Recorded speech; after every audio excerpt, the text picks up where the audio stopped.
la dictadura de Venezuela y de otros gobiernos de la región, dejó archivar ese acuerdo, que lo habíamos suscrito con la administración Obama.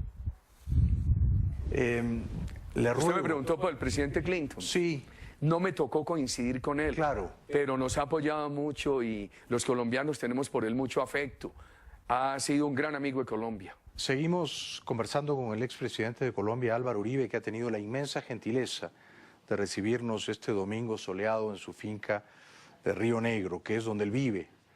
Porque usted no vive, presidente, en Medellín ni en Bogotá, vive aquí en Río Negro. Yo vivo aquí en Río Negro, soy invasor de mi suegro.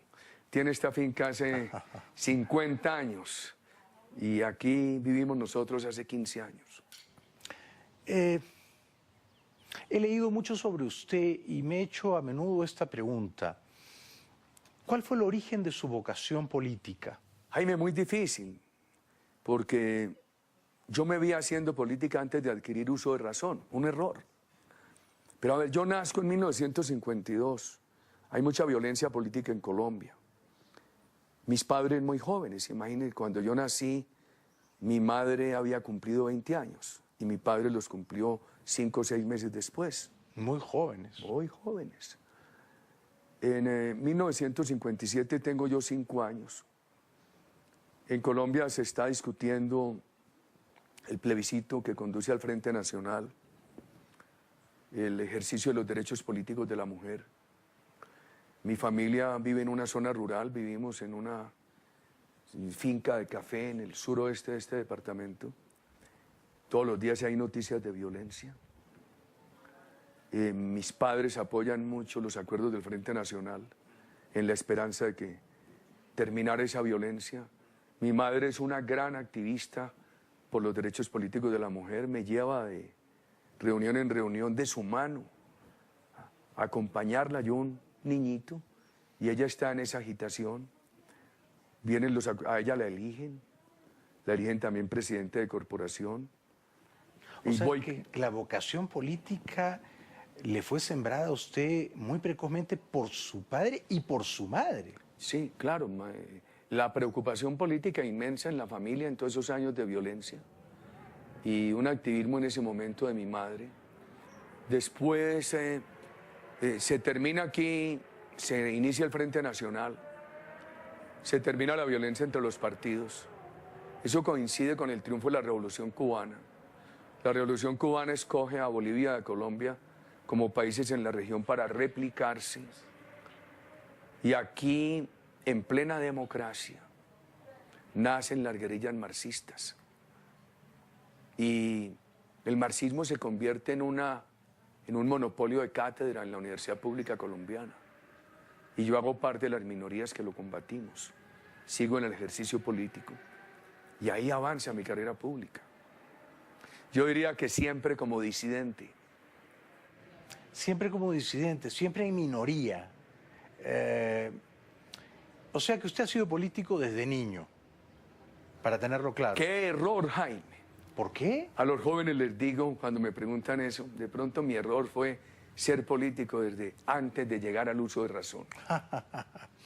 Pero quizá es lo que sus padres, Dios los bendiga, querían para Colombia, ¿no? Uno no sabe, pero ellos de todas maneras sufrieron mucho, como los colombianos en los años de la violencia política. Se llenaron de ilusiones por los acuerdos del Frente Nacional. Y como la Colombia rural especialmente, se frustraron mucho cuando esa esperanza que generó el fin de la violencia política se desvaneció y se marchitó con la aparición de la violencia comunista.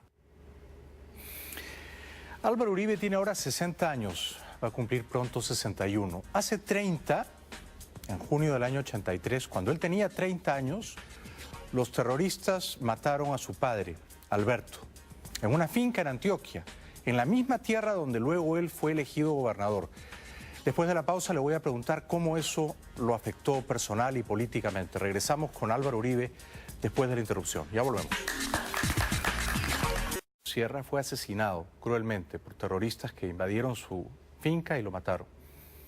Yo le pregunté al expresidente Uribe si eso marcó su vocación política la otra tarde en su finca de Río Negro. Presidente Uribe, cuando los bandidos le mataron a su padre, ¿eso expolió, atizó, encendió en usted todavía más el fuego de la vocación política? No, porque yo tenía ese fuego de la vocación política en el nivel superior. Me causó mucha tristeza, imagínense, mi padre tenía 50 años. Era de una gran vitalidad, de un gran carisma. Casi la edad que tengo yo. Una energía inagotable. Muy querido, ¿no? Muy querido. Esas tristezas se llevan hasta la tumba, pero nunca me generaron odio. Si me hubieran generado odio, yo no habría aspirado a la presidencia. Incluso yo participé en la comisión de paz del presidente Betancur, por los mismos años en que mataron a mi padre. Y en alguna discusión con mis hermanos, yo le decía a uno de mis hermanos, mire, pero es que mataron a mi padre, y mataron a fulano, y mataron a aquel y a aquel otro. Y asistí a algo que de muy buena fe hizo el presidente Betancur, yo como miembro de la Comisión de Paz en este departamento, un nuevo engaño del terrorismo en aquel momento. Uno de tantos, ¿no? Uno de tantos.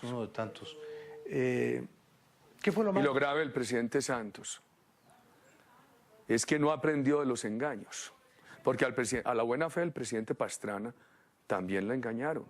Y hay una gran diferencia entre el presidente Pastrana y Santos. El presidente Pastrana cumplió con el Caguán lo que le prometió al país. Yo estuve en desacuerdo. Pues el presidente Pastrana ganó las elecciones con ese programa.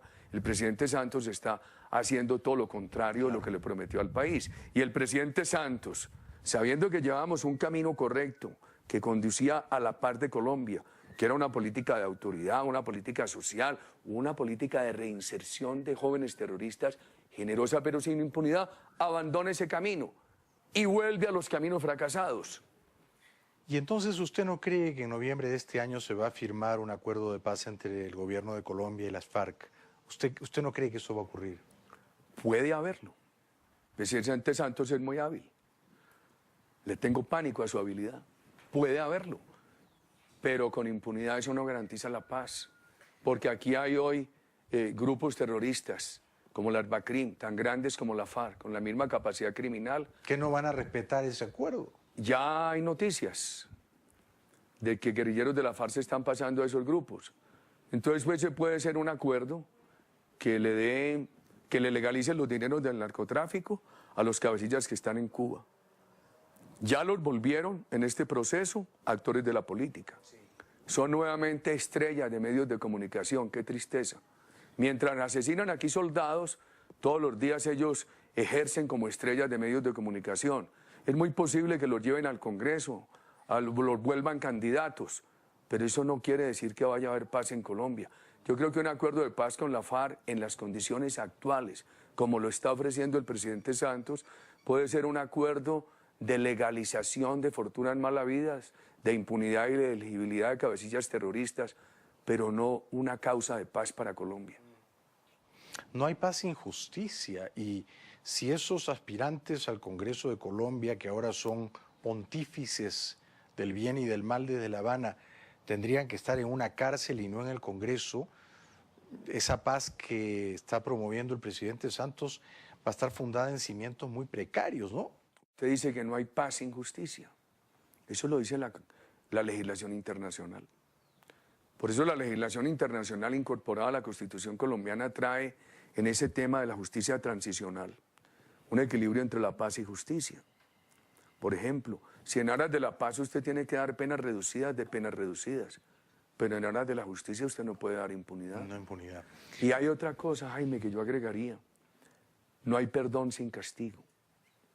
En la víctima no desaparece el dolor, pero sí hay que buscar que en la víctima florezca el perdón. Y cuando no hay castigo del victimario, es más posible que en la víctima florezca el ánimo de venganza que el perdón.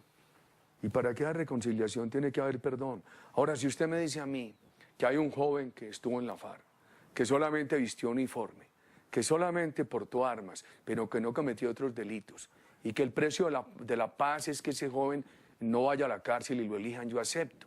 Pero si en el otro lado están los de Cuba, responsables de los carros bombas, del reclutamiento de menores, del narcoterrorismo, responsables de los secuestros, de las violaciones, etcétera, usted me dice, hay que darles una sentencia reducida, yo lo acepto, pero se me dice, como lo ofrece el gobierno del presidente Santos, que les van a dar impunidad y elegibilidad política, a mí me parece muy grave. Inaceptable. Y han confundido a la opinión internacional. En estos días un interlocutor de muy alto nivel en la política de los Estados Unidos me decía, presidente Uribe, yo estoy de acuerdo que no haya impunidad, pero es que eso no está definido en Colombia. Y yo, cuidado, el presidente Santos dice que no está definido, pero eso lo definieron en una reforma constitucional recientemente aprobada, cuyo contenido está al tamaño y a la medida de la FARC. Me pareció entender que usted decía que estos cabecillas de las FARC que están en La Habana, Márquez, Granda, otros que se pasean en moto, ¿tienen fortunas malavidas? Es decir, que algunos de ellos son hombres de dinero acaudalados. Hay que preguntar, ¿dónde están 2.000, 3.000 millones de dólares de narcotráfico que durante mucho tiempo ha venido acumulando la FARC año tras año? En un año 2.000 millones de dólares, en otro 2.000, 1.500, 3.000. Entonces, en alguna parte tiene que estar esa fortuna. Darles impunidad sería muy grave porque serían actores políticos que además tienen dineros de origen turbio para financiar sus campañas, ¿no? Y además del secuestro. ¿Cómo le parece? Ahora entonces dirán, es que Uribe hizo con los paramilitares. Eso, mentiras. En el gobierno nuestro se desmovilizaron 35.000 paramilitares y 18.000 guerrilleros. Les dimos el mismo tratamiento. La ley de justicia, paz y reparación de nuestro gobierno, la primera en Colombia que se preocupó por las víctimas. Daba sentencias reducidas, pero no impunidad. Y nunca buscó darles derechos de elegibilidad política. Entonces, el tema es muy distinto y por eso tengo que aclararlo, para recordarle especialmente a los jóvenes qué fue lo que hubo en nuestro gobierno.